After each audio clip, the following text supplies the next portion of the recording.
Hello, everybody, and a very warm welcome back to my latest interview here on the Souldisco channel. And today I feel very honored and privileged to have a bunch of people here who did a fantastic release. I can't wait that we are talking about it. And a special shout out to Rocco from Pieces of Vinyl who made this possible. And we have Monica, we have Max, we have Toby here, and of course Rocco. And it would be great if you guys could introduce yourself and also what you're doing. And I can only repeat what I just said. You guys are having my dream job. I'm super jealous. If I would have the opportunity, I would live in the archive you're working in. And so please go ahead and introduce yourself. Who wants to start? I could start. I mean, my name's Rocco, and I'm from Pieces of Vinyl. I have a YouTube channel on here, and I've been on with Nadine before talking about other stuff. I'm just a vinyl collector, and I got hooked up with Max and Toby and Monica through, just being in the Philadelphia area and being a lover of soul music.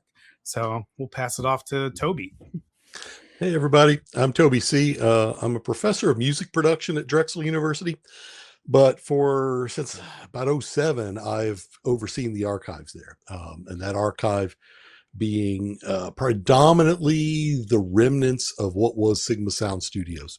So the tapes that were all left behind, and so digging through that and this particular release and other possible releases are going to come from that particular resource. Monica?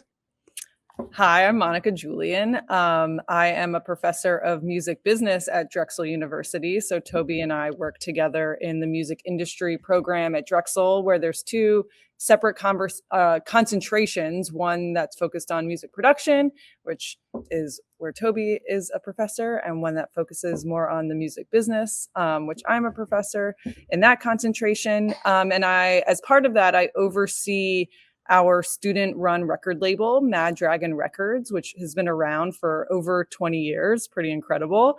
And this past year, Mad Dragon Records, our student-run label, released the Choice 4 Inc. recordings that we're talking about today. Awesome. And I'm Max Ochester, and I formerly am a record shop owner for 10 years in Philadelphia, and I started doing reissues of Philadelphia soul music and jazz music, and that led me to the archives where I could research and try to find some independent artist releases that I could put out. Yeah, and thank you very much. And the record we are talking about is this one. You might have seen it in the background from a couple of us. This is a Choice 4 Incorporated, invites you to clean up your mind, which was an unreleased album. And that's a very interesting thing because this group was part of the Choice 4, which some of the viewers might know from these albums I have here. And also part of the group Clear. And this group became later on very successful. And a very important person from this release is Billy Jackson, who worked for the likes of Aretha Franklin. Also, this group he was involved with.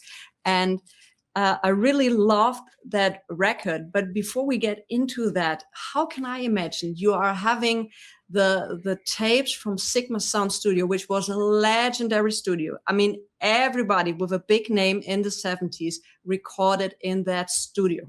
High-end production. And you got the tapes. Unfortunately, the studio no more exists. But how can I imagine you going through the archive and you see, there's a box. I might open the box with a tape. Was there paperwork in it? What clue did you have? What was included on it? How did you know that there were some unreleased recordings on it, and from whom there were? Yeah, I'll jump on that. Digging through the archive, initially it was unorganized. It was literally just a room full of tapes. So we've had to, over the years, go through it, catalog it. In the process of that, try to discover what we have. And sometimes it's really obvious. Oh, I know that record. You know, I know the names of the songs. I know that artist. But then other times things just don't necessarily ring a bell.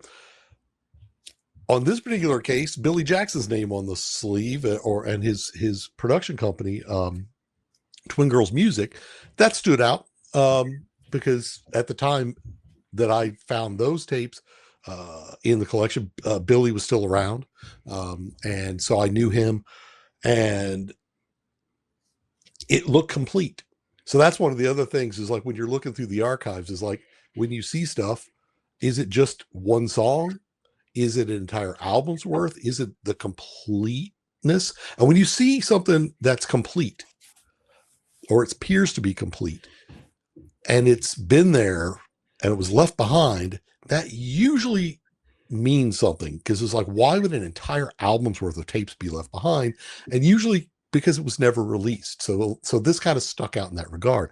The other thing is I rely on a lot of the Sigma engineers, a lot of the Sigma people that will come from time to time. They'll walk the shelves. They'll talk about, I remember that record. I remember that. So a lot of things pop up that I'm not aware of. And Max is the same thing. Max comes in and he knows about stuff that I don't. And it's just invaluable to find that information. That's a good point, to say it looked complete. So when I see a tape, you're like, okay, we have like 8 tracks. Was that just 8 tracks recorded? Was it meant to be an album? How did you know that this was meant to be an album? Yeah. So luckily Sigma, and I think most studios do some form of shorthand on they label tapes. And so why originally was really obvious were the 16-track multi-tracks of this album. All right, now if I look and find, do we have any mix downs of that? We do. And then one of the ways Sigma used to always mark their tapes is whether it's a master tape, a safety, whether it's mono or stereo. And then sometimes you'll see an AS or an AM, which means assembled master. And as soon as you see assembled master, you know they've already put the tracks together like it's going to be on an album. And so luckily with the choice 4, here I had the multi-tracks, I had a bunch of mixtapes, and then there were 2 tapes that said AM. And that was side A and side B. And so right there was, so what you see on the album now was how they originally laid it out, track order wise. Wow. So that was also my next question, is that was it mastered already to the point where you could release it? It was mixed and it was assembled. We had to then send it out for mastering, especially mastering for vinyl, and we were mastering it for streaming. So that's kind of 2 different processes. So we added that process to our queue. But basically what we had were mixes that were assembled in an order that someone had chosen. And so we went with that and then sent it out.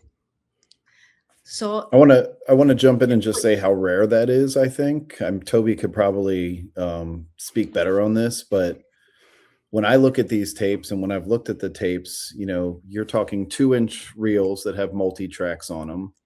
And a lot of times on the take sheets on those takes, it's the band running through 5, 6, 7 times of a song. And there'll be shorthand that says complete take, incomplete take, all that stuff. And then from that process, it has to go back to mixing, which I don't know if Joe did this mixing, but that's always a gold mine to have something that Joe Tarsia, who owns Sigma, actually touch and mix. And then from there to have Billy Jackson or the band or whoever was in charge assemble it in the way that they wanted to put it out.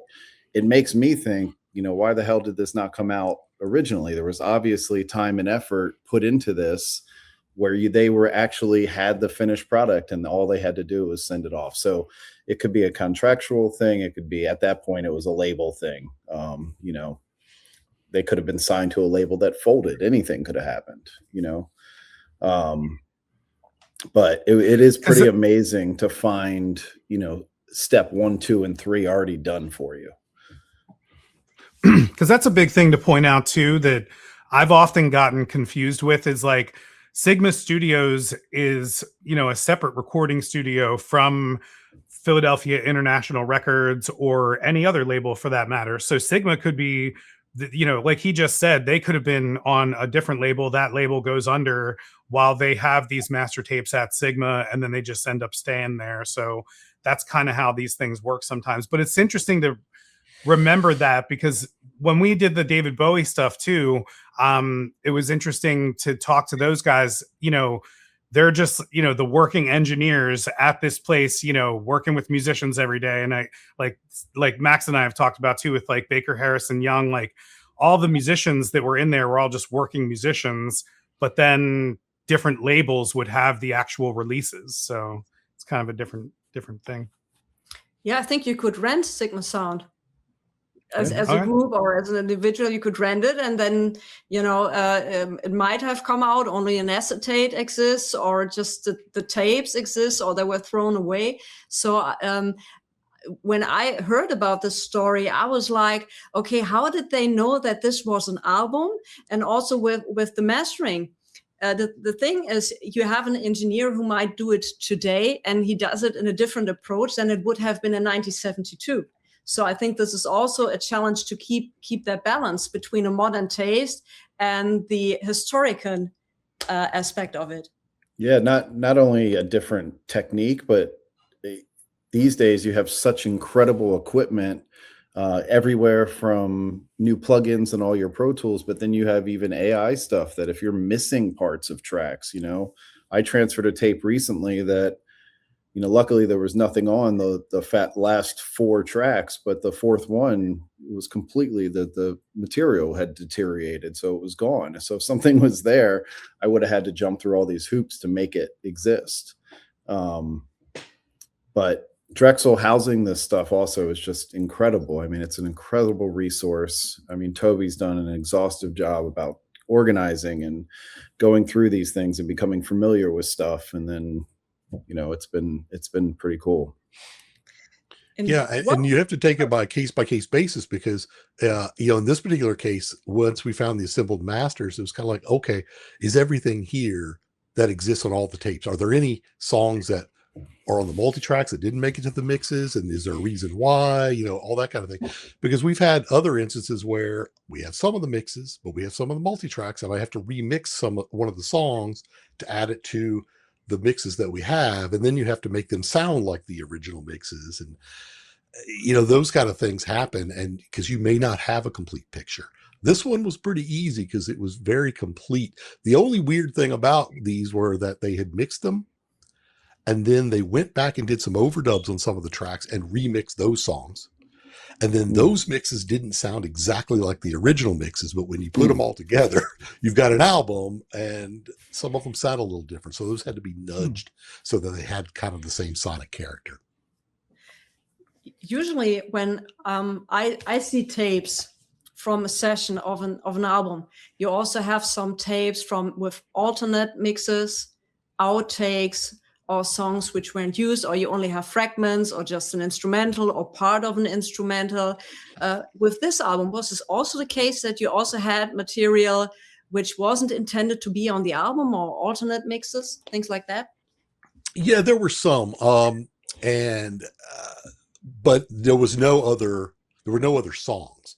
So these were, but there were some outtakes of these songs. There were some mixes that were not the final mixes, that kind of thing. And there was some where the original mixes and the remixes that happened a month later were different lengths. So they had a different edit with how they put those together too. Which that makes perfect sense, because at the time they're probably trying to press a 45 and then a 12-inch, Yeah. They would press a extended 12-inch to try to get it to sell in that market, and then a 7-inch as promo or whatever for the actual release. I also want to throw in here, and Toby, I don't know if you ever knew this, but years ago, I found a cache of Billy Jackson's tapes somewhere in a warehouse in North Philly, completely separate from Sigma. But I just went back and looked at those pictures right before the interview, and I actually see a tape that said clear on it. So I don't know if he produced some clear stuff or if that was like early demos of this stuff. Unfortunately, I don't have those tapes anymore, so I'm not going to be able to check. But yeah, that would be amazing because clear happened so much later. But yet it has a direct line to this. Nice. Absolutely. And it's some of the same Sorry, musicians, right? No, it's okay. Some of them were the same musicians. Clear had certain lineup changes during the later years, but I think the groundwork was done with this project. And later on, they split up. Like I said, Clear had some changes, and so but the ground bass, I think, was this one. And I think it's absolutely fantastic that it's available. And Toby, I would have loved to hear the extra material also on the 2 LP set. Bonus tracks. Yeah, I don't think there was be enough that was that compelling, but we thought about that because like some of those original mixes were completed. And the remixes were only remixed because they actually added material. So they added a horn section. That horn section wasn't on the originals. So those things kind of like, oh, well, there's kind of original intent, and then there's the original intent. Yes, and you have to consider that nerds like me who want to know everything and every little detail would have loved to have a second LP with, let's say, work in progress. Or the different things. I would have, if you bring it out, also if people say it's cash cow, if you bring out a second edition with the second LP, I buy it again. Yeah. Excellent. Just for you to know. It doesn't need to be colored stuff or things like this, but I would have loved to hear that material, to see the work in progress and what would have changed, and the what if questions is always interesting. I would have loved to have these as a special edition. I think that question goes to Monica, the label head. Monica. Do you guys decide a lot of that, Monica? Like, was that up to the students and you in terms of how you want to release the product? I mean, as far as releasing the music itself, so it really started with Toby and I, oh my goodness, a year before the release. We sat down, and this was, had to be 4 months before the class was even going to start. And we had talked about, Mad Dragon Records, like I said, has been around for over 20 years and has evolved a lot as a student-run label, as, the music industry has evolved a lot, and other faculty have overseen the label at various times. But Toby and I sat down and kind of discussed the opportunity of, releasing music from the archives through this record label, because we have, such an incredible resource here at Drexel with the Sigma Sound Studios collection. There's, no other university that has something like that. And then we have kind of this,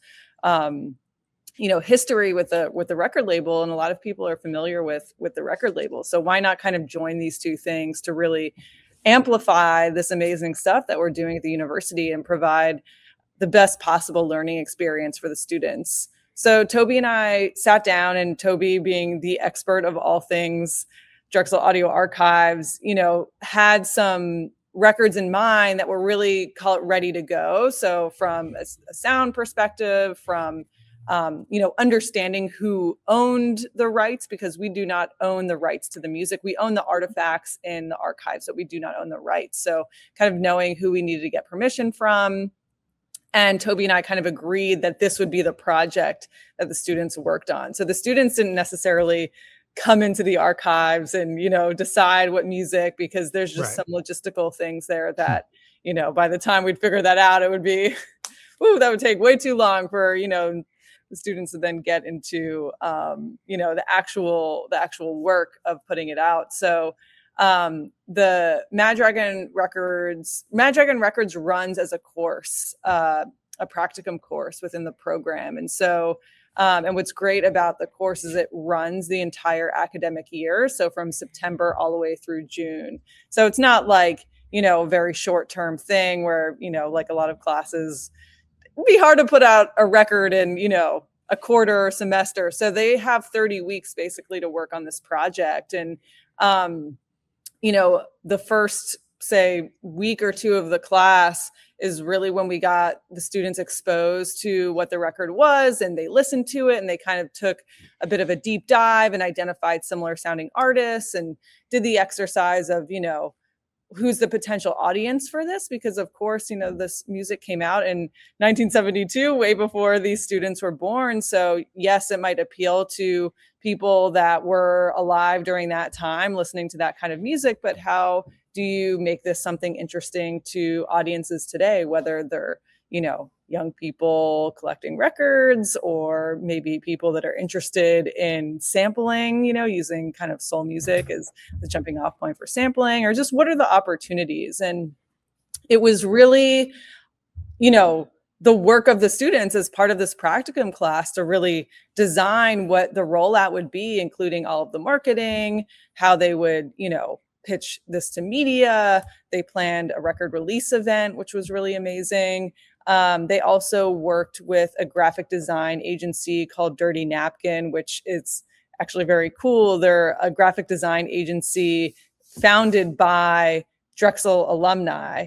So they got to work directly with that agency and kind of get the experience of, the students had to write a brief and create mood boards and kind of help the graphic designers understand what vibe they were going through, or what vibe they were going for, and meet certain deadlines and take meetings with different stakeholders and really go through what it takes to put out a record. And then I think we always had the desire to put it out on vinyl, and the students also felt really strongly that this music should be listened to in a format that people in 1972 would be listening to this music in. But then, of course, what is it meant for to be heard? Exactly. Yeah, exactly. So and it's very cool that students today in 2026 feel that way. So I think that was something really special. The students were really passionate about this project. I was almost a little worried at the start of the project, like, oh, will it resonate with them? But they loved the music, they loved the project, and they felt really strongly about it being a vinyl release. But then, of course, having it put out on, streaming, so it's accessible and we can market it properly as well. So, the students were able to also see just, how the music was performing on streaming. And we work with another local Philadelphia music company called Main Factor. That's an e-commerce company that kind of, helped work with the students to support the e-commerce operations and the logistics and fulfillment of the actual records. And then we also worked with a local Philadelphia vinyl pressing plant called Studio for Vinyl. So something I think that was really special about this project too was the opportunity to really tap into the Philadelphia music ecosystem, and not, yes, are there companies in New York and other cities? Absolutely. But, there is a really incredible, not just music scene in Philadelphia, not just an incredible music history in Philadelphia, but there's a music industry here too. And to be able to support some of those businesses here locally and have those businesses also really support our students' learning experience. And, they obviously understand what this is about. Our goal at the end of the day, Toby and I's goal, is education. So, Mad Dragon Records is a little different than your typical record label, because our number one priority is not necessarily revenue, it's learning. And I would say our second priority is just telling the amazing stories of the music that's in the archive. So being able to tell the story of Billy Jackson, of the Choice Four, those are the things that are priorities for us. And it's really amazing to be in an environment where we can really focus on those priorities, as opposed to we need to sell these records to keep the lights on kind of thing. Yeah. I think it's the best way for students to learn on a living project. Oh, so sure. The involvement is totally different than just going through a theoretical way like this and that, and you do the next step. But if you're really involved in a real life project, it's something totally different. Oh, for sure. And a lot of them, cited this as something that just, taught them so much. And as you said, one thing to kind of learn something in a classroom and, to hear a lecture, and, Toby and I both give many lectures to our students, but then to actually go through the process and, make some mistakes along the way, or see something maybe not perform as well as you thought it would. So, okay, how are you going to pivot your marketing strategy, or how are you going to do something a little different? And that's, what it's about. And so, to get them comfortable with that too, like the notion of kind of learning from your mistakes in a business context, or working with a team, or working, across disciplines. So, okay, you might be working in, the music industry, but you need to know how to work with graphic designers. Like giving them that experience of how to work with other people is something that's just so important. And I think this project really gave the students that experience. Absolutely. For me, the most difficult part of putting out music or a record is the licensing stuff. So who owns the rights? And especially after 50 years or 40 years now, I did also a couple of reissues on my label. And it took 1.5 years to find out who owns what. How is your strategy to do that? Because for me, that's a pain in the ass, because you have to be careful. You have to make sure that the people who deserve the money gets the money, because people in music business have been ripped off constantly, because many times they were teenagers, they got in a contract and maybe had a management, but they didn't do it in the interest of the artist. They did it in their own interest, or what's best for the label. So for me, it's always very important that the people who deserve the money get the money.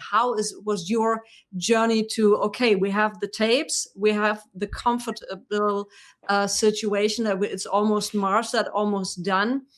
How do we find out who owns the material? Yeah, this is really difficult. We only have the documentation that we have. So what's listed on the box tells us clues about what existed in 1972. That doesn't necessarily tell us who bought what down the line. So it is a long process of research. In this particular case specifically, I was lucky enough to have, before Joe Tarsia passed, this was already on my radar. So I'd already contacted him and said, hey, this says Twin Girls Music. It's Billy Jackson. It's still all here. Who do you think? I was like, obviously it looks to me like Billy Jackson's estate still owns this. And he's like, yeah, he's like, that would be my guess too. He's like, I don't know for sure, but that's what I'd be my guess. Let me get you in contact with them. So I did at that point. That was 2016, something like that. And we were working on another record at the time. And so the estate was like, yes, let's do this. Let's figure something out. We don't know anything about this. We would love to learn too. And then we ran into a pandemic trouble. So we didn't pick this up until much later, till this time. But luckily they were still on board. That could have gone very different, because it could have been picked up. Some other label might have bought it, and we might have, and that happens a lot with a lot of the stuff in our archives. Most of the roads lead back to Sony or Universal at some point or another. Do you have to give the tapes back to Sony or Universal? No, they own the recordings, but we technically own the tapes. There was a whole legal process through the donation of the tapes to us that basically had sign off from a judge that this was abandoned property, and that so we have a deed on the actual physical objects. So we don't have to give back tapes to anybody, but we do have to provide them with the content. So if they, Sony comes and says, "Hey, this is one of ours," I just hand them a digitized copy of it. You don't need to hand them. Do it and they say, okay, we give it back to you in 6 months. You can give them a digital copy. Yeah, because it's theirs. It's their content. But yeah, so that becomes difficult. Then, we have the issue in the US where the copyright law is that there's a copyright on the sound recording. So we know that that's Billy Jackson's estate. Then there's the copyright on the songs themselves. And that means there's a publisher that oversees those rights. So we have to search that. Luckily, most of this all came from the same place except for one. But this is where I handed it over to Monica and said, have fun. Go find and make those license contracts. So she handled that. Was it complicated, Monica? You know, I will say that publishing is a side of the industry that is an area I'm less familiar with, or just it's not my background or expertise in the industry. So it was, a learning experience for me too, which was really cool, honestly.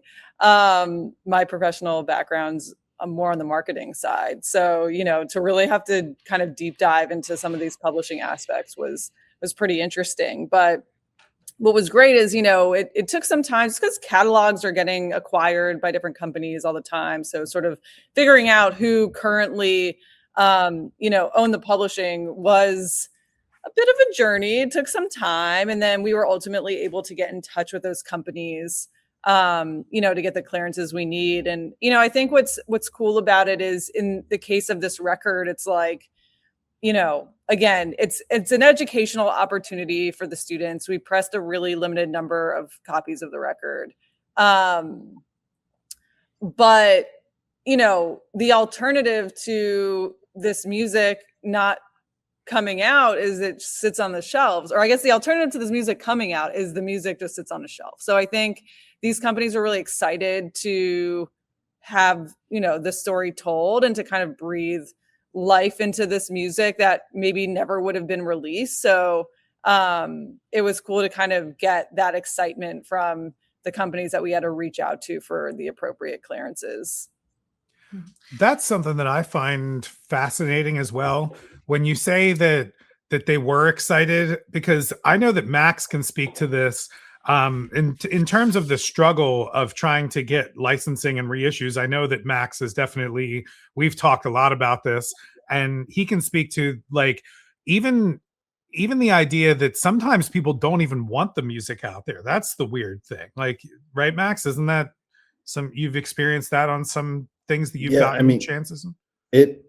It runs the gamut, man. There's everything. It could be as easy as pie, and it could be, I had a group that was a hired act come after me with a lawyer because I was putting out their records and they thought they weren't getting a fair deal. But when I dug into it, they didn't write any of the music. They didn't write any of the song lyrics. They didn't do anything. They were just hired to come in and sing. So, it really is this wide range, and it's very difficult to find out, who owns what, because a lot of these guys, either their memory has changed over time, or I've had people just say, yeah, I own that. And then, there was a really big example with the group Catalyst from Philadelphia that they put out a double compilation LP. One of the band members gave permission to this label to put out a double compilation, but that LP was owned by, Cadence or some other big jazz record label, and there was a cease and desist put out. And I feel bad for the record label owner who had asked permission, and he put a lot of money into pressing up the record, and then he was told he had to stop, like that.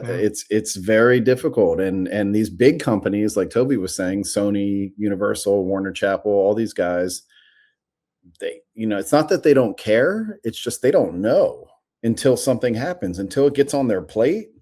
And then they're like, wait a minute, I think we own that, and then all of a sudden it's like, it's very difficult. It's an extremely difficult process. And, I feel for anybody that has to go through it because as these independent small labels, we want to do the right thing. We want to get it to the right people. I think everybody agrees that the people who deserve the money, they're the ones that should get the money in some respect, in all respects. But it's really hard to pinpoint who that person is. And it gets even harder when those people pass away and you have to deal with family, because then they maybe have these grandiose ideas that this is, $1 million song, and it's, Yeah, that was the big one you talked about, like the budget, like, talking about. I don't know. There's standard licensing fees and all that stuff, and you try to say that, but at any point they could just say nope and shut it down. And you've put in a lot of work. I mean, I spend so much time on a computer trying to find people that I feel like my job is, 90% that. And then I have to deal with their personal feelings, or, I've had guys say they don't want to be in the music business anymore, and they don't want to deal with it. I've had people try to buy back their music from me, even though like I just hold the it's just so crazy. But yeah, and you get that protective nature from some companies. They feel like that would this damage someone's reputation or legacy if it's like something that it was unreleased for a reason? Is that because it's inferior? Usually not, but sometimes, it's like, or it wasn't completed and we just don't want that out. Then there's the economic things where some companies are just like, well, it's not big enough of a project for us to care, so we're just going to squash it. Because for us, we're looking at creating a story. We're looking to enhance legacy, create a story, create learning opportunities. There's expenses with that, but if we just cover those, we're fine. We don't need to like make a pile of money here.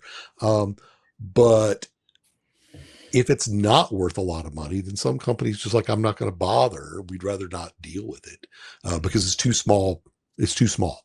And a lot of money is relative there too. You're talking, these big companies are wanting to make millions on releases, and I'd be happy if I made $50. Yeah. I sold through and made $50. I feel you. And we ran into that when what Toby was saying about not wanting to put stuff out. I ran into that with the David Bowie tapes. When I found the tapes, I got contacted by the estate, and I went up and sat with them for 3 hours, and they basically were like, yeah, this is never going to come out. David didn't want it that way. And it's a shame because the stuff is so beautiful. And like you were saying, the demos and the sketches of how these things came to be are almost as important as the final product. At least to me, they're as important as the final product, because I want to learn about how that happened. And the tapes at Drexel are such a great example of that, to be able to have 16-track, 24-track multis of these bands, and you can hear them mess up and try again, or you can hear the engineer come in and say, hold on, let's do this over. Let's speed it up. Let's slow it down. All that stuff is incredible. I mean, when I heard Joe Tarsia's voice on a tape from like 1972, it's mind-blowing to think of what was going on in that room and all that stuff. So here's to a world that we can release that stuff. Yeah, it's true. And it's one of those it gets to that whole concept when people get real protective. Oftentimes it comes to that concept of artistic intent. And if the artist is no longer around, how can you can't ask them what their intent was. The problem with all of this is whose intent, because the artist is just one tiny cog in the entire network that created these recordings. Yeah. And so the intent is usually the record label wanted to make money. That's the intent. And so, or the producer wanted to do whatever. And so sometimes the artist may have been thrilled by it, and someone else killed it at the time or whatever. But it's like, it's so hard to get at what that is. And I really wish that concept would kind of go away, because we don't know, and we will never know what the artistic intent is. And if we find stuff on a shelf that's 50 years old, that doesn't really matter anymore, because the context of that tape now is different than when it was then. And it's a different story now. And that's what we're trying to tell. Especially if you have an unreleased album, and also with the artistical intent. The thing is, I did so many interviews with people recording artists from the 70s. And they were like, okay, I got my sheets. I got a demo recording of it. I went into the studio, recorded it. The producer was telling me, oh, on that part, could you sing a little higher and speed that a little up a bit? And then it was finished. I went home. I was never involved in the mixing, in anything of this. So every time I hear, yeah, that was not the intent, people have to consider that many times the artists, except if you have been Marvin Gaye, or if you have been Stevie Wonder, if you have being one of these major artists who could have had influence and had influence on the recording, most of these other sessions, the producers were in charge, and it was how they wanted the song to sound, to make it mainstream, to make it popular, to sell the record. There was no artist saying, oh, can we change that a little bit? And the arrangement on that, can we change that? The producer said, no, we do it this and that way, because then it's more successful. Ask Gamble and Huff if the 3 Degrees had any influence on how When Will I See You Again sounded. They came there, they recorded, they had beautiful voices, and then they went home and suddenly the record was out. That's the reality of it. So every time I hear that artist intent, that's very difficult. Or if you Led Zeppelin or really huge groups who had influence, but many times, especially if we talk small label production, where the distribution of the 45 was being done out of a trunk in a car, that was their distribution. Do you ever consider that the artist had any influence of how they sounded? No. Oftentimes these 45s, they sound like garbage. The music behind it is great, but there was never any kind of intent. Yeah. So, and you also said something in the beginning that was very important too, is that people have been screwed over by the business side of the music industry since, the 50s, since the 40s, and since it became this phonographic record. I mean, there's so many artists that just never realized their importance, or never realized that people had sampled them, or just all of it. You hear these stories and you're like, how do you not know? And it's because they were just hired to come in. They were hired guns. They came in and they sang. They didn't write the music. They didn't, they had no input whatsoever after singing the song. And that was it. And it's a shame. Yeah, because many labels were also mob driven. I hear many stories about Marble Records or Platinum, when they had a record and in the factory, they made cutouts and then sold them as cutouts, because then you don't have to pay the artists because they are already cutouts. So they have been discounted. So you don't need to pay the artist. And therefore, that's what they already did in the factory. So some records you just can't find without the cutout because it was done in the factory. So there was a lot of shady business going on also with tech scam labels and things like this. That was only in New Jersey, not in Philadelphia. Yeah, or never in Philadelphia. Never. Gamble and Huffer. Yeah. But I mean, the other crazy part with that too is just the idea that when these artists were making this music then, there was so many other, the music industry was just much bigger. So when I hear this record, the thing that's interesting to me is it's totally something that I'm into. It's totally something that I think a lot of people that I know would be into in 2026. But I could almost hear you could almost hear Billy Jackson, or even the guys at Sigma just kind of sitting there being like, do you guys really think this is going to sell? Do you guys, because it's not, it's more like undergroundy kind of stuff versus, popular stuff. Some of the tracks are 6 or 7 minutes long with no vocals, and they were just designed that way to be jam tracks, and so it's that stuff nowadays I think would actually market better, oddly enough, even though, I think that one of the big marketing points of it is that it's from the 70s. But if you took a band nowadays to just record that music, I think they'd probably do pretty well. But back then I could see them being well, there's no hook. There's no 3-minute single. There's no there's what female could we put in front of this, or what male group or lead, you know what I mean? And that's maybe when they did start to decide that, even the Choice 4 were hey, we could just go do this on our own and just put any group behind us, you know what I mean? And start doing our own thing.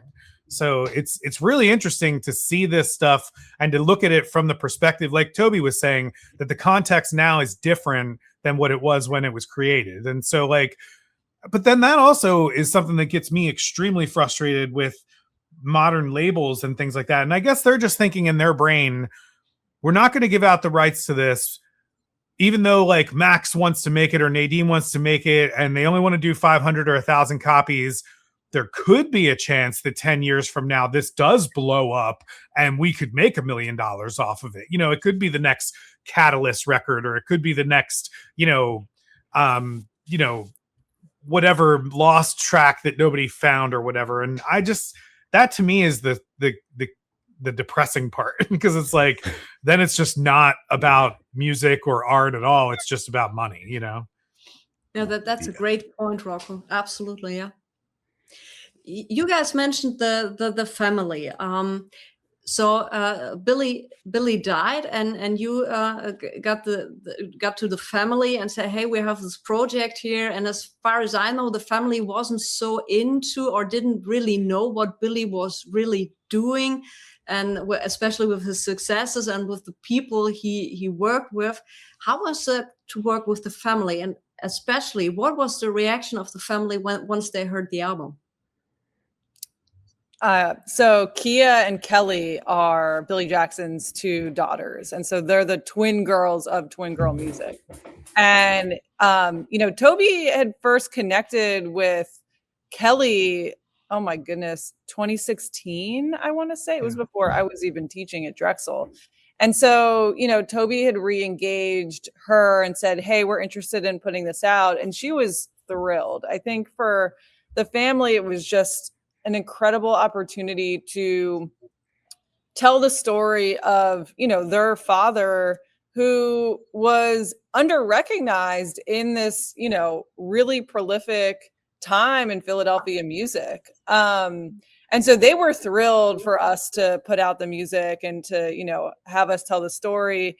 They live in Atlanta now, and they actually came up from Atlanta to meet with the students. They came to the album release party. So they were really involved in, sort of helping us with the storytelling around the record. And yes, they were young when this came out. So there are certainly, they were young when their father was, working on a lot of these records. So there were certainly, some gaps to their stories, but they were able to kind of give us a bit more of an intimate peek into his life and share some photos with us and things like that. So it was incredibly special to have them involved. Yeah. And with Kelly, so when Joe connected me with Kelly, Joe Tarsia, Joe luckily said, look, Kelly, they inherited the estate, but they're not in the music business, so they won't really know what this all means. So when he connected me, he said, hey, this is Toby. He works at Drexel. They have some of your father's stuff they might be interested in doing something with. You should do it. And so she was just like, great. Whatever that means, let's work it out. And so that was a lovely relationship to have, because it was always positive, and it was always a let's try it, let's do it. And then once they got involved, we were able to get a little bit more of a Billy Jackson picture. What we didn't have is any content from the band. Like, we still to this day have no photographs of this group as it was the Choice 4 Incorporated. We don't really have much of a story of them other than the pieces, putting the pieces together and the timeline. So that allowed for us to kind of pivot. It's like, let's make this a Billy Jackson story. And then when you look at Billy Jackson and all the work that he did in Philly, it's a lot. And then look at how it got overshadowed by all the other stuff that was going on in Philly, which is a lot. It's amazing how prolific this town was. I mean, it's just crazy when you can just walk down the shelves of the archives. I was like, never heard of that before. Never heard of that before. Never heard of that before. But I've heard of 20 other records from that producer.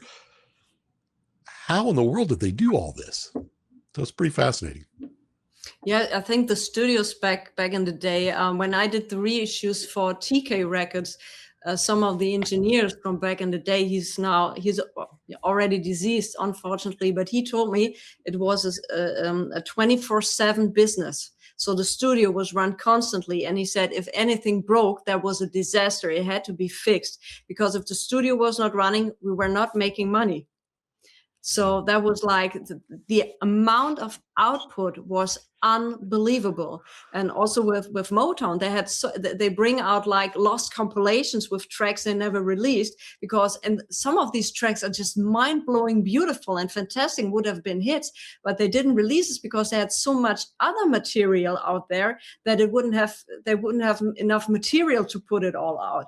Mm-hmm. So and especially I have a soft spot for Philadelphia because I love the sound of Philadelphia. I love the orchestral stuff. For me, the 3 Degrees are one of the best female vocal groups from the 70s. Their harmonies were brilliant. So I love the aspect. And there was so much great stuff recorded in Philadelphia. And also, if you go in record stores in Philadelphia, and all this vibe and the history, and people are very aware of that, it's such a fascinating thing. And I'm very happy that Rocco is doing a documentary about Billy Jackson soon. Well, yeah, I mean, it wasn't a full-on documentary about him, but it was just about this story and all the things that we did. But we did get to talk to Kelly and Kia for it, which was great to talk to them, and they were so excited. And it was awesome to even just anytime I get a chance to go into that archive or even do anything with these guys is just mind-blowing to me. So, I mean, it's like, and for me, like, I mean, I grew up in the suburbs of Philly. Like, I grew up here my whole life. So I've always known about this stuff. It's always been like on the periphery, but like to actually learn like the real stories and the real people and like understand why certain things, like Max knows so much about, the different labels, like between like, or not the labels, really more the recording studios like Virtue or like Cameo Parkway, like all the different ones that he's taught me about, of just, how these things came to be and the lineage of it all is just amazing. I mean, and to me, I think it's criminally underrepresented. And then on top of that, I think that, I mean, the one thing I always think about just from like a person living in 2026 nowadays is just like, it feels like there was so much music produced in the 50s, 60s, and 70s, and maybe even some of the 80s too, because it felt like they were like you were saying, if we're not running 24/7, we're not making money. But I guess they weren't thinking about also making money in 2026. You know what I mean? It's like, it feels like they just burned everything out. And it's like, if they would have just like spread this stuff out, I mean, like some of, like Sigma, if I don't know if you've ever seen the actual studio itself, Nadine, but it's, unfortunately at this point, it's just a shell of itself. And, if there would have been, I feel like this kind of like forethought of knowledge in the future to like how much this could still have lasted, like, and still have gone on. And I feel like the whole music industry is like that, not only just Philadelphia, but I don't know. I'm so happy that the tapes got a new home, that they weren't destroyed or thrown away, how it happened so many times in the past, where you just have the acetate, which sounds horrible, but that's only left, and the tapes have deteriorated and you can't play them anymore. And especially there's one group from Philadelphia, Honey and the Bees, which was recorded around 1970, which I think is a super interesting aspect. It was starting point to how the sound of Philadelphia would develop later on, because for me, there were the role models for groups like the 3 Degrees. If you look at the cover art, so there were like elegant people. So that was for me the prototype of this and how this developed. And also this group got now a little attention and a reissue. And so, I need to live in Philadelphia. Rocco, we would do a documentary about this, and Max would guide us, and Toby and Monica will be doing the marketing stuff. Here's a good little anecdote. The Honey and the Bees, the lead singer, her name was Nadine Felder. So you guys share a name. And then her brother, Alan Felder, was a Billy Jackson type. He wrote and produced and arranged, and he's on a bunch of the tapes at Sigma. And Honey and the Bees, they were kind of the second coming of Barbara Mason, who Barbara Mason came out in 65 with Yes, I'm Ready as the first like R&B and soul crossover hit from Philadelphia. that was kind of in that Motown feel and that sound. And that's really what was the impetus of how the record business shifted towards Philadelphia, because that was the backing band for Barbara Mason, was all the guys that made up MFSB that went on to be all the Philly International people. And that's really when Gamble and Huff really hit their stride in like 71, 72. But it just so happened that Joe Tarsia was 3 or 4 years into Sigma Sound, and that's when he hit his stride. And so you had all this coming together at the same time. And it's absolutely phenomenal that, those 5-6 years in Philadelphia, the amount of music that they put out. Absolutely. And if you consider that MFSB later became a huge part of Cell Soul, who dominated the disco charts in the later part of the 70s, the influence gets much, much bigger than just Philadelphia International. They broke into the sweet soul. They dominated it up to 76. And then disco came full blown. And then we have Cell Soul, where they're also a huge part of. So that was a whole decade where they're leading the way. Well, I got to credit Sal Soul. There was one guy in particular who's not from Philadelphia who purposefully came down to Sigma every night, 5 nights a week. He would take the last train out of New York, and then he would take the first train back in the morning, and that was Tom Moulton. And Tom was creating the disco sound in Philadelphia with his friends Earl Young from the Tramps and all those guys. And it's just absolutely 10%. Incredible. Yeah, Cell Soul's 10% was the first commercially 12-inch single. And Tom Moulton, I would love to do an interview with Tom Moulton. This man is a legend. Have Toby hook you up. Yeah. Toby, please hook me. I'm trying for 10 years now to get in touch with Tom Moulton. I cherish the ground he's walking on. I'm like, yeah, he's amazing. And what's amazing, I mean, where this record here, this Choice 4 Inc. record sits in 72. We're talking a group that the vocal group went on to become basically a disco group on RCA. Those elements of disco, while it wasn't called that, it hadn't hit a commercial stride that it did many years later. But those elements are starting to pop up in Philly in 71, 72, 73, to where, I mean, I just feel like disco, this, and with Tom coming down and kind of developing it into more of a dance medium, it's just amazing to me that people look at the heyday of disco, and it's very New York, but it's really Philly. I mean, it's Black and Philly. Yeah, that's its origins. Yep, it's Earl Young hitting the 4 on the 4, and Earl Young was the creator of the disco beat, right?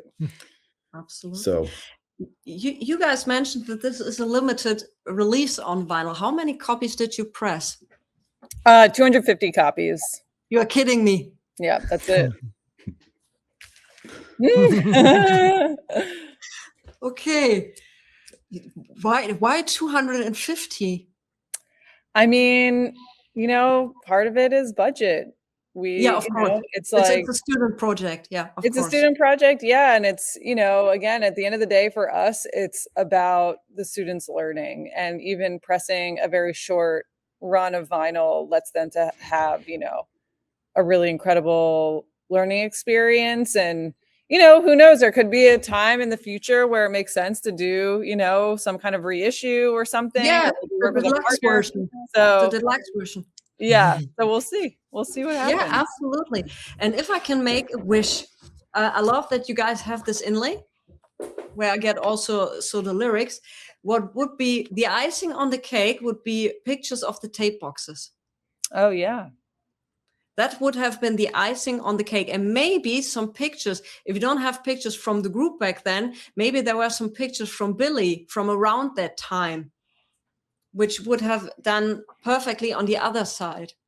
Because you have to consider the main target group, in my humble opinion, for these kind of releases are people like Rocco and me, the crazy ones who want to have everything, who totally freak out when there's an unreleased album from back in the day, who totally adore it. And then we would love to have also the pictures of the box set where we can see, okay, what safety copy, what speed was it? How many takes did they need? How long was that? You know, was there an overdub? Was there an overdub repair or things like this? We go crazy for this. So if I can make a wish, and I do hope you have some future releases, that would be absolutely great. Okay, noted. Yeah. And so, Monica, when you guys are making that stuff, do you have to consider, like, that was a single that's a single double-sided inner inlay or whatever you want to call it, extra sleeve. Do you guys do you have choices, or can you, I guess obviously the more you do, the bigger the budget has to go, right? Like if you want 2 pages, that's a whole other thing. And then, or if you wanted picture sleeve for the record, that's a different thing, that kind of stuff. Yeah, some of it, you know, starts to become more of a budget dependent issue. So, Sure. you know, as much as we would love to do, you know, some crazy gatefold, color vinyl, insane like screen printed inserts, I mean, then money has to come but you know, and then the other thing too is, you know, there is a finite duration to the class. And so we want to make sure that the students can really see everything from, you know, start to finish. And so, you know, that's part of the process as well, as making sure, you know, the production time on things doesn't take so long that the students don't get to actually release it, because, you know, the students who put that out, you know, who worked on this project, they're all, you know, off doing internships for the summer now. And, you know, next year they're seniors and they'll be in all different classes. So yeah, it's, you know, a little bit of a dance. And again, running a record label at a university is much different than a standard record label. And I think that's the thing. Sometimes people, don't realize, or I have lots of conversations with people who, you know, work in the music industry or work at a label that are like, oh, you should do this or this. And I'm like, they give brilliant advice. Trust me, I thought about it, but it is not so it is not so easy, like working within the confines and the red tape of a university. You know, a university is not a music company. And as soon as you come to terms with that, then you can, you know, kind of work around what you need to work around. But that's always one of the interesting things to navigate. Yeah, you also have to look for the pressing plan. Maybe they have too many bookings, so you have to wait till your thing is ready. Then you get to test pressings. You have to check the test pressings. By the way, if you have a spare test pressing, just let me know. And you have to check for the test pressing. Then the layout comes, you know, and then everything needs to be put together. Are you having a test pressing, Toby? I'm so jealous. If you ever want to part with it, think of me. Sorry. No, it's okay. What I found out too was that Studio for Vinyl, the company that pressed it, is literally like 10 minutes from my house. And so I called them and I was like, hey, can I come? Like there's a pressing plant 10 minutes from my house. Like I didn't even know that. So they were like, so I'm going to try to go there sometime and do a video. So hopefully check it out. Yeah. Yeah, we sure will. So do you have some copies left, and how can people order it? Yes, we do have copies left. Everything to purchase the record is linked in the Mad Dragon Instagram account. So if you go on Instagram and you find Mad Dragon Music, there's a link in the bio where you can purchase the vinyl. I also put the link under this video so people can directly go and order it. Yep. Sorry. Oh, I was just going to say, I'll drop the link in the chat too. So if you want to. Yeah, perfect. So people can find it up here. And yes, the shipping is from the United States. I don't think you have a distributor in Europe, right? No. So guys, all I can say, the shipping is more expensive, but it's really worth it. So if you want to have it on vinyl, as I've heard, it's coming out on streaming. Is it already out on streaming? Yep, it's all on streaming. Yeah, you can stream it, but if you prefer, like me, vinyl, you can still get a copy of this, and it's absolutely worth it. For me, one of my favorite releases of this year so far. Oh, thank you. Absolutely love Awesome. it. Are there, and without Rocco, I wouldn't have known, but is there some other plans for the future of material to come out from other groups or the deluxe version? There is.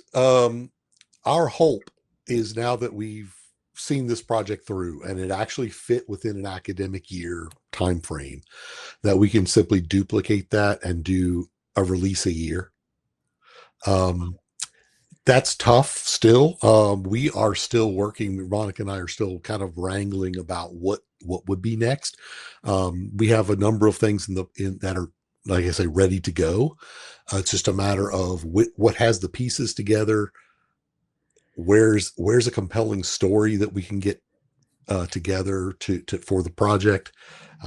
So we don't know yet exactly what's next, but something will be next, and hopefully we'll do more. We should be able to do more for quite a while, because there's a lot of stuff in the archives.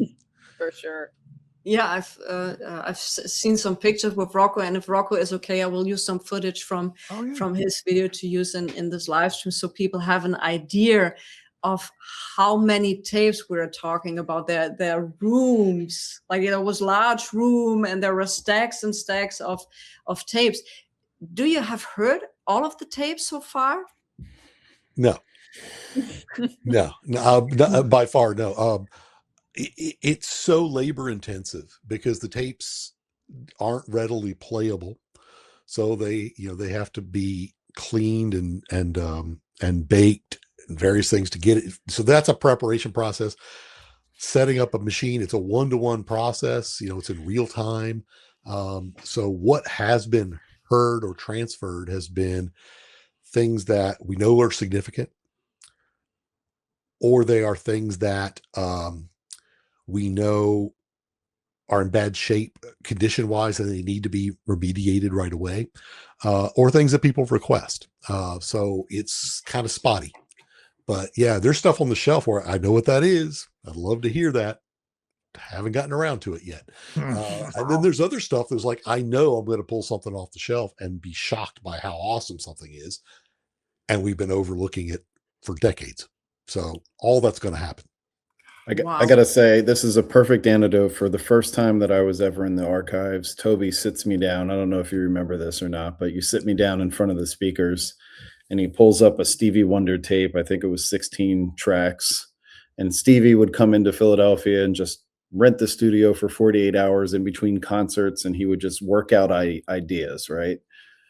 So Toby pulls up the Stevie Wonder tape and he systematically eliminates every instrument on the tape down to just Stevie's vocals. And he says, here, be quiet. You can hear his beads in his hair as he sings.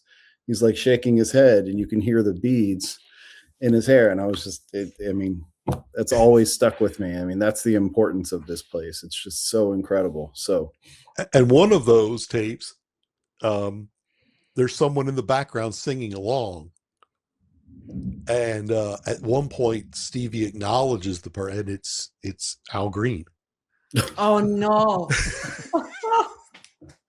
But it's just this isn't a tape that's like I have ready goosebumps. for consumption. It's not it's a demo. There's not even words in some of it. He's just humming along. It's like the locker room. It's like you're in the locker room. Exactly. Yeah. Wow. And that's a crazy thing. When we did the David Bowie thing, speaking of Stevie Wonder, I mean, and Sigma Engineer, the one engineer that we were talking to, Dirk, what's his last name? Devlin. Yeah, Dirk Devlin. He's been on, I mean, he's an engineer for a ton of these records, but he said that Stevie had asked him to come out to be his like private engineer in LA. And he was like, he couldn't do it just because he knew that he would just be on call 24 hours a day, 7 days a week. He's like, I want to have a life. You know what I mean? Like, I just can't do that. But I mean, that's how these guys were. They would just sit there and record all the time. Like you're saying, he would just rent out the studio for a few days and just sit there and record stuff, and it's just sitting there. We gotta say Jim Gallagher, the other guy, did go out and spend time with Stevie out at Wonderland and help him. I think Dirk was asked, but I think Jim took him up on that offer. And that goes to show how important these engineers were too, because you've got acts like Stevie Wonder and David Bowie and all the big guys, wanting, the Jacksons came through, all wanting these engineers as their personal engineers. That's crazy. Wow.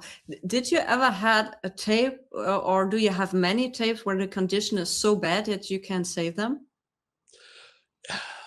So here's the good news. For our tapes, no. Have I had some that were in really poor condition that took a lot of work to get it to play? Yes. But people have brought tapes in that were just bricks. Like they literally were just unrecoverable. And that's really a shame, but it happens. It happens. We're lucky that for the most part, our tapes are at least remediable, if that's a word. They are fixable in some capacity. We have the splices fall apart. The old tape just dries up, the splices fall apart. You got to redo the splices. They're sticky, some more than others. They need cleaning. There's some mold problems. Most of that can be dealt with, but I have seen some tapes come in where they just, no matter what we did, they were not going to be playable ever. And like, Max, you were talking about the one where the edge, where you lost like this, I had someone in New Orleans after the Katrina, Alan Toussaint's studio was under water. It was flooded. And they threw all of his studio contents out on the street to be disposed of. The Louisiana State Museum came by with a truck and picked it all up, luckily, but it was all submerged in muddy water. And so they sent up a couple of tapes where the boxes were you couldn't read them anymore. And they're like, what is on here? Can we even play this? And so played with it for a while and was able to transfer this one, which was a 16-track Ernie Cato live at Jazz Fest from the 78, I think, 79. But the middle two tracks were just, no matter what you did, would just shred. So whatever content was there was damaged, but the rest of the band was there. And that's just what happens sometimes. And so it was one of those situations where it's like, well, you get about 80% of it, and now we know what it is. But after being submerged in mud, that's fairly impressive to get it to play at all. Yeah, right. A hard drive probably won't do that in the future. Yeah. No, definitely not. I have one last question, because you have many audiophile people who say only all analog is the way to go. So the thing is, from my experience with these kind of tapes, especially if you had Ampex in the late 70s, I don't think that they were meant to last a lifetime or decades. So I think without making a digital copy, you lose that. And sometimes it's just not possible to do an all analog chain to preserve that. How is your opinion on this kind of topic? If people saying like this, oh, this is not an all analog release, so it's not sounding great, which I think is BS, because I've heard some digital also. MoFi is doing it, and it's the best way to preserve the recording, because in my humble opinion, analog mastering has its limits. Yeah. No, I think you're right. I mean, I think we can't be too precious about everything. We either preserve it or we don't. One of the problems we have now is a tape degrading, and we need to transfer it immediately so that it doesn't degrade further. Yes, that is true. The other problem we have is, do we have the proper equipment to actually play that tape? And is it playing it? And does it operate at spec? Does it operate as intended, considering it hasn't been manufactured in 40 or 50 years? There are no replacement equipment for this. So we're under the gun, just preservation wise. We're losing the machinery. We're losing the expertise to maintain the machinery, and the tapes are degrading. So high resolution digital copy where the machines are set up to play back as best as they can is really our method for preservation. That's just kind of the worldwide standard for preservation. Now, if we're just talking about an audio artifact that you want the best possible sounding thing, I do not personally find a problem with a high resolution digital transfer of a really well played back tape. Again, I'm not too precious about this. It's either that or we put that tape at further risk by trying to do the all analog methods. Some of the tapes are in decent shape and we could probably do that. But in reality, a good solid audio, I mean, it sounds good. It sounds really, really good done well. And so that's the trick, is to just do it well, digitize it. And now the world's your oyster. Like Max was saying, if there are things that are problems that could be fixed, there's you always have the ethical question of like, should you fix it or not? It was out of tune on the original recording. Shouldn't we leave it that way? There might be an artist that says, well, you're not going to release that like that, so we have to fix that. That's a whole lot easier to do with high resolution digital than it is to trying to do it in the analog world. So you get it or you don't. Do you have the ability to release it or not? So anyway, that's just my 2 cents on that.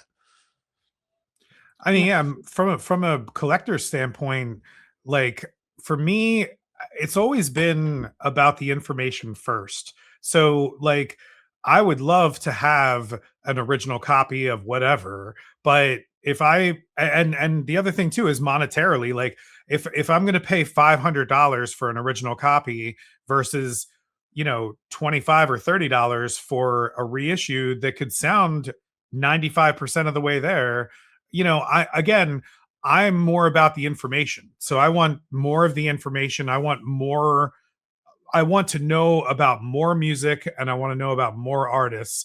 And I don't want to limit myself because their tape broke. You know what I mean? Like you said, Nadine, these tapes weren't meant to last 50, 60 years, and my kids are going to be there. It's going to be 70, 80 years, So, I mean, it's only going to just get longer and longer and longer as we go. So, I mean, I think a lot of this stuff got a big bad rep from the early days of digital and how poorly things were done there. And now that people actually know what they're doing, you can actually do it well. Yeah, think about the first needle drops. Yeah, they were horrible. And nowadays, Coal Mine with the Barbara Howard, they only had the possibility to do needle drop, and sounds better than the original. Yeah, and the original is now over $2,000. Right, exactly. And really, at that point, it's great to have that original, but I mean, I would rather for the masses to be able to have the Coal Mine version. Absolutely. More people know about Barbara Howard.